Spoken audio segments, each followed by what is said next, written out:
grateful to live close to a beach that's in Pescadero, California, that we get to visit a lot. We love exploring tide pools to see what we can find. like crabs and sea anemones. You might find a sand dollar. Speaking of cool creatures, let's tell everyone what we will explore today. We will be adventuring to the Cayman Islands in the Caribbean Sea. Specifically, we are going to the coral reefs. To investigate coral?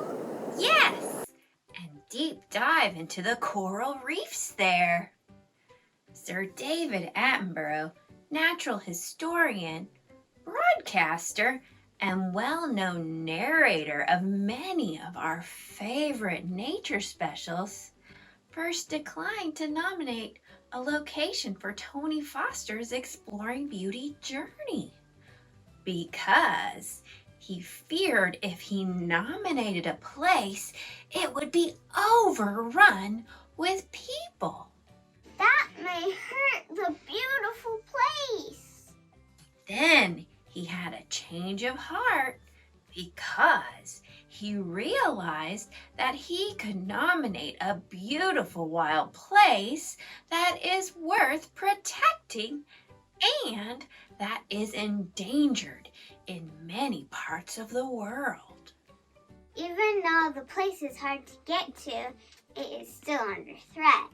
That is why Sir David Attenborough suggested that Tony go paint the coral reefs for their unforgettable beauty. Did Tony Foster paint watercolors underwater? No, but he had to invent a way to capture what he saw while he was scuba diving. He used a specific type of pencil and a plastic-like paper so he could draw underwater. He used a weighted belt to help keep him down on the ocean floor, and he breathed air from a tank. Let's take a look at an example of his underwater sketching. This is a souvenir from the artwork Die 132 Little Cayman.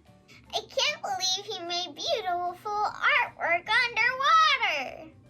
Yes, he invented a way to study the beauty of the coral reefs firsthand and inspire all of us to learn about them and to understand why they are worthy of protection.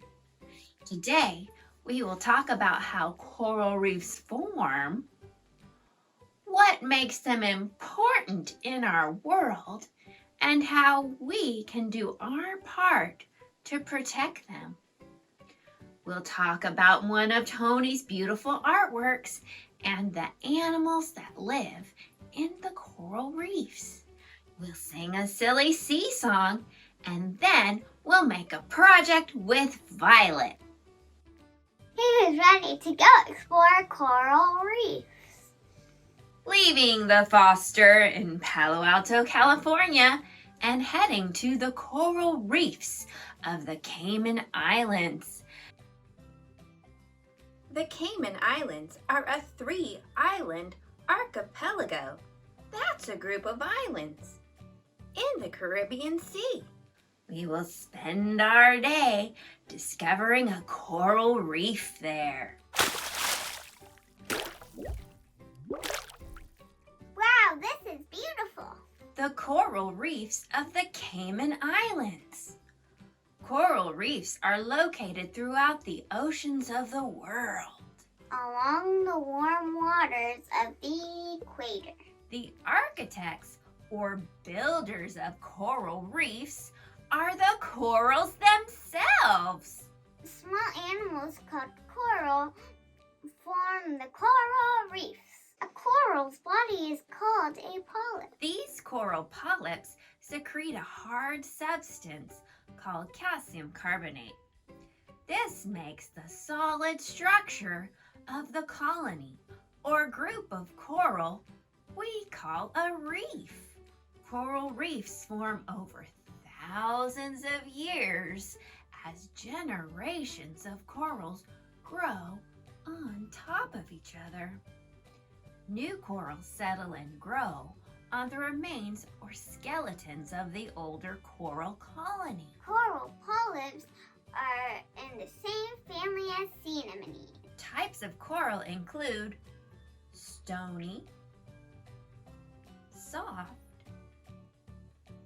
black, thorny, horny, and blue corals. All different types of coral grow forming different patterns and shapes. Some look like feathers, fingers, branches, and even a brain. Anna, what makes the coral so colorful? Algae.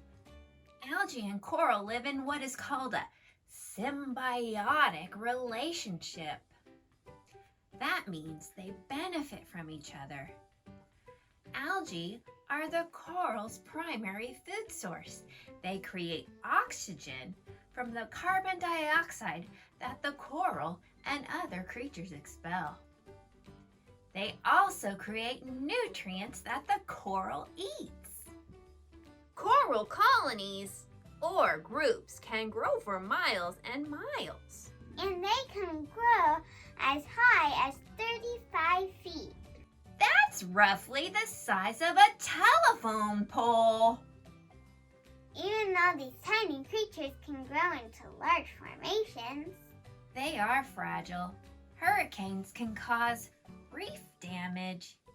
Human activity often puts coral at risk. Coral is fragile and easily broken. Divers have to be careful not to bump into or step on coral. Coral thrives in warm, shallow waters. This makes them susceptible to boats hitting them. Chemicals and sewage are threats as well as rising ocean temperatures. rising ocean temperatures can cause coral bleaching. Coral bleaching happens when coral expels or spits out the algae that live within the coral. This makes the coral turn white. Without algae, their main food source, corals are susceptible to disease and eventually death. It's not all doom and gloom. People are working hard to protect the reefs. People have created coral farms. Much like farms that grow the food we eat, they are growing coral. It is a slow process. Once the corals are big enough, they are planted out in the reefs. You can help the coral too.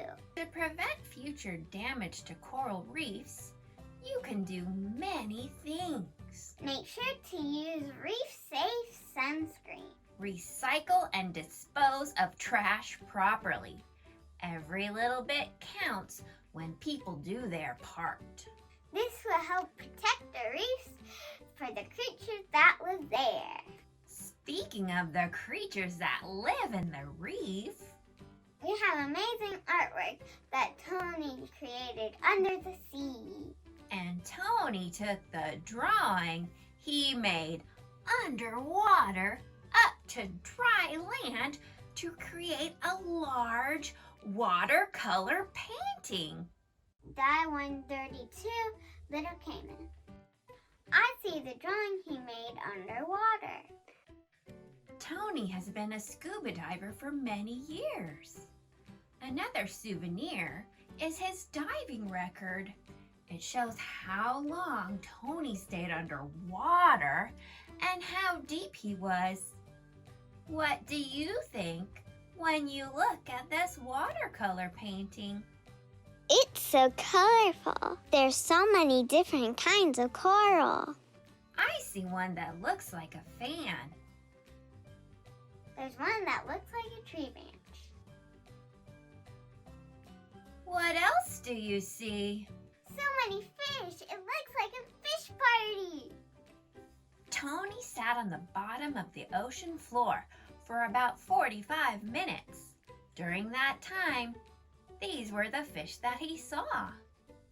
He found that if he was still, most of the fish would leave Tony alone, and he could sketch them as they swam about. What is the name of that huge fish? That is the Nassau grouper. Tony tells a story about this particular fish. It kept nudging him the whole time he was painting. He wasn't sure if the grouper wanted him to leave or be his friend. I would like to know more about the creatures that live in coral reefs. Get ready to make a splash. Let's seek out and learn about a few creatures that make the reef of the Cayman Islands their home. Who could be hiding among the coral? A Nassau grouper, one of the largest fish in the coral reefs. They can grow to just over 3 feet in length. That's about as long as a baseball bat. Nassau groupers are often called the puppies of the sea. They are friendly, curious fish that will often engage or interact with divers. Unfortunately, due to overfishing and reef destruction, they are an endangered species. Efforts have been made to protect it. Bans on fishing have been put in place to help the Nassau grouper increase their numbers. Listen, I hear the sound of crunching. Who's making all that noise? Why does this fish look like it has a beak? Like a parrot? It must be a parrotfish. Its beak is not a beak at all. The parrotfish has many teeth grouped tightly, and they form on the outside of its jaws, resembling a beak. Parrotfish is another type of creature that makes the coral reef its home. Their diet is varied. They specifically eat algae, coral skeletons, and sponges. Cleaning up fast-growing sponges helps the coral reef thrive, as it gives the coral polyps room to grow. Interesting fact. Parrotfish poop sand. Smaller parrotfish poop up to 6 pounds of sand a year, while a large 29-pound parrotfish Can poop up to 1,000 pounds of sand per year. that is a lot of sand. They help build some of our tropical sandy beaches. I just saw a shadow swim overhead. I wonder who it could be. Why, it's a sea turtle. They were a source of food for hungry sailors 300 to 500 years ago. This led to a decline in the sea turtle population. This creature is a sign of the island's beauty and the connection to the sea. The hawksbill turtle is one of 6 types of sea turtles living in the Caribbean. Often found scouring a coral reef for sponges. It has a craving for sponges and is often called a spongivore or sponge eater. It may also eat invertebrates such as crabs and jellyfish. We have a song about the coral reefs. Are you ready? Coral Reefs, sung by Anna and Violet. Coral polyps grow together to form a reef. Form a reef. Coral polyps grow together to form a reef. Form a reef. A coral reef is home to creatures of the sea. Coral polyps grow together to form a reef. Form a reef. Coral makes a safe home for the algae. For the algae. Coral makes a safe home for the algae. For the algae. They live together and help each other. Coral makes a safe home for the algae. For the algae. Algae make the coral quite pretty. Quite pretty. Algae make the coral quite pretty. Quite pretty. Algae is the reason for the coral's color, believe me. Algae make the coral quite pretty. Quite pretty. Fish, turtles, and invertebrates make the reef their home. Reef their home. Fish, turtles, and invertebrates make the reef their home. Reef their home. There are many places to hide, and the food is plenty. Fish, turtles, and invertebrates make the reef their home. Reef their home. Coral polyps grow together to form a reef. Form a reef. Coral polyps grow together to form a reef. Form a reef. A coral reef is home to creatures of the sea. Coral polyps grow together to form a reef. Form a reef. Now that we've learned about coral reefs and a few creatures that make them home, we will be creating a miniature diorama with paper plate fish. A diorama is a model that represents a scene. In our case, our diorama will be a coral reef diorama. Violet will show you how to make fan coral and paper plate fish. The rest of your coral reef creation is up to you. Today we are making a coral reef diorama. It's kind of like a scene in a shoebox. Violet will walk you through the steps to make fan coral. Take this coffee filter and color it with markers. Dripping water onto your coffee filter makes it bleed. It looks cool, and you wait for it to dry. Now we're going to fold it in half. Then we're going to fold it accordion style. Staple it about here. My beautiful fan coral. I'm going to show you how to make a paper plate fish. I'm going to take my stencil and trace a design on my paper plate. You might want to tape it down because it's a weird shape. Now I'm going to trace my design. Now I'm going to take my stencil off and cut it.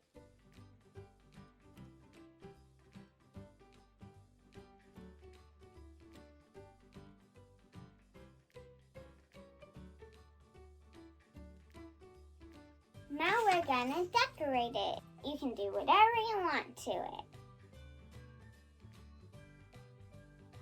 Now I'm going to glue down some buttons for eyes. All done. Diorama time. Let's put it all together. Now that I have all the items for my diorama, I'm gonna put them together. It's all about being creative.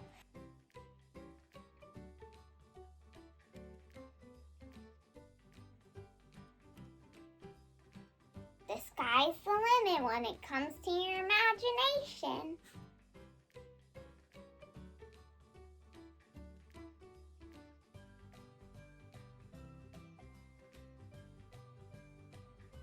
Your very own coral reef diorama with paper plate fish.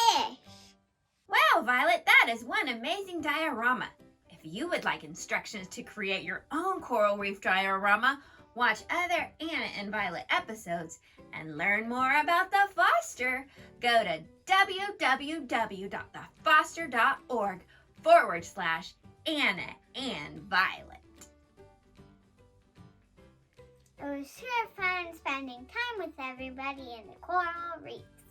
I cannot believe we adventured to the coral reefs and didn't even get wet!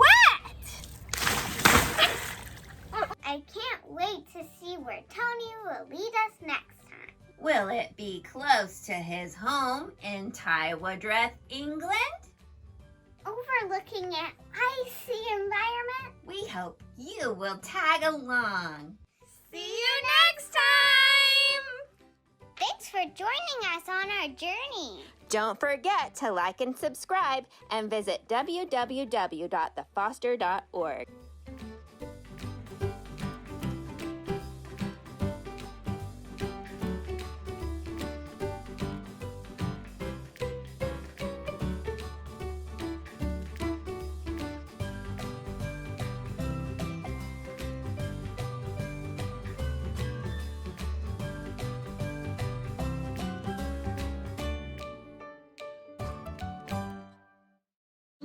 We love our catfish. Yay, we love our catfish. I cannot believe we adventured to the coral reefs and didn't even get wet. That's what she's gonna say. And then we're gonna splash her when she says wet.